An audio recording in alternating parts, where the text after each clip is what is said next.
जय श्री कृष्णा, राधे राधे। आज माघ महात्म के 10वें अध्याय का श्रवण करेंगे। विष्णुदूत के ऐसे वचन सुनकर प्रसन्न विकुंडल ने श्रद्धा से विनम्र होकर कहा, हे सौम्य, गंगाजल के समान अमृत रूपी आपके वचनों का श्रवण कर मैं कृतकृत्य हो गया।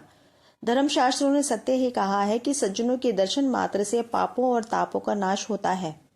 हे विष्णुदूत, आपने ज्ञान देकर मेरे अज्ञान और संदेह का नाश किया, तथापि मुझे एक शंका तथा कष्ट से और मुक्त करने की कृपा करें। कृपया मेरे बड़े भाई की नरक से मुक्ति का कोई उपाय बताइए। विकुंडल द्वारा ऐसा आग्रह करने पर विष्णुदूत ने उससे कहा, हे वेश्यवर, यदि तुम अपने 8वें जन्म के पुण्य अपने बड़े भाई को दान कर दो तो तुम्हारा बड़ा भाई स्वर्ग प्राप्त कर सकता है। विष्णुदूत के ऐसा कहने पर विकुंडल ने उससे पूछा कि हे विष्णुदूत, मैं अपने ज्येष्ठ भ्राता को नरक से मुक्त कराने के लिए अपने 8वें जन्म के पुण्य दान करने को तैयार हूँ, किंतु मुझे अपने 8वें जन्म की कोई स्मृति नहीं है। कृपया मुझे मेरे 8वें जन्म के विचरण का ज्ञान कराइए। मैं 8वें जन्म में क्या था तथा मैंने उस जन्म में क्या पुण्य कार्य किया था, मेरे द्वारा वह पुण्य कार्य कैसे संपन्न हुआ था, इत्यादि समस्त प्रश्नों के उत्तर देकर मुझे ज्ञान दीजिए, मेरा मार्गदर्शन कीजिए। विष्णुदूत ने कहा, हे वैश्यवर, अब मैं तुम्हें तुम्हारे 8वें जन्म का संपूर्ण वृतांत विस्तार पूर्वक बताता हूँ, इसे ध्यान से सुनो। अत्यंत प्राचीन काल में मधुवन में महर्षि शाकली निवास करते थे। वे तपस्वी, ज्ञानी और तेजस्वी महर्षि थे। वे प्रजापति ब्रह्मा के समान तेजस्वी थे। उनकी पत्नी रेवती भी सती साध्वी धार्मिक स्त्री थी। रेवती ने 9 पुत्रों को जन्म दिया। ध्रुव, शशि, बुध, तार, निर्मोह, जितमाय, ध्यान, काम, गुणाती तथा ज्योतिष्मान। महर्षि के प्रथम 4 पुत्र ध्रुव, शशि, बुध, तार तथा अंतिम पुत्र ज्योतिष्मान, यह पांचों ही अग्निहोमी थे।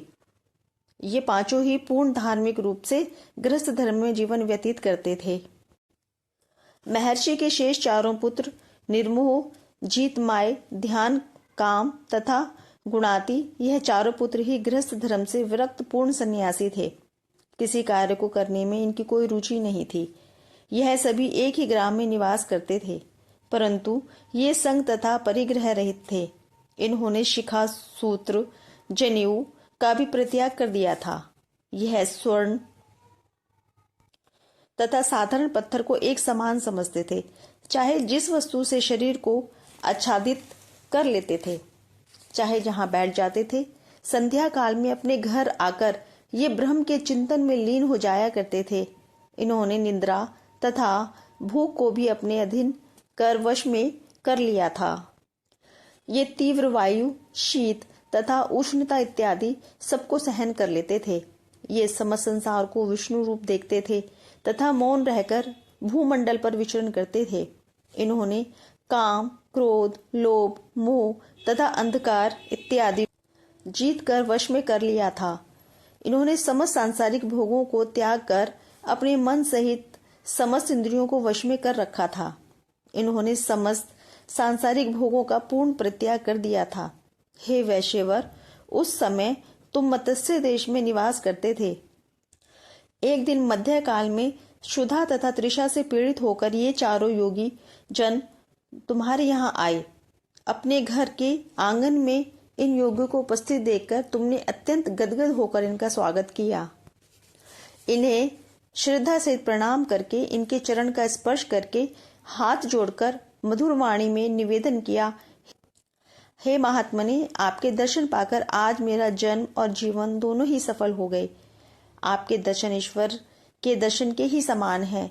इसके बाद तुमने उनके चरण धोकर चरणोदक को सिर पर धारण किया। ऐसा करते ही तुम्हारे जन्म जन्मांतर के पाप नष्ट हो गए, क्योंकि धर्मशास्त्र का वचन है कि सन्यासियों का चरणोदक श्रद्धा सहित सर पर धारण करने से अनेकों जन्मों के संचित पापों का नाश होता है। हे विप्रवर, फिर तुमने उन सन्यासियों को उत्तम स्वादिष्ट पकवान तथा मिष्ठानों का इच्छा तृप्त भोजन कराया। रात्रि में भी सन्यासियों ने तुम्हारे यहाँ विश्राम किया। उन्होंने संतुष्ट तथा प्रसन्न होकर अपने नियमानुसार रात्रि भर भगवत भजन किया। और वैश्यराज उन सन्यासियों का स्वागत सत्कार तथा अतिथि सत्कार करके तुम्हें जिस पुण्य फल की प्राप्ति हुई उसका मैं सहस्त्रों मुखों से भी वर्णन नहीं कर सकता हूँ। सृष्टि के समस्त जीवों में मनुष्य को बुद्धिमान प्राणी माना गया है। मनुष्यों में ही ब्राह्मण को श्रेष्ठ कहा गया है।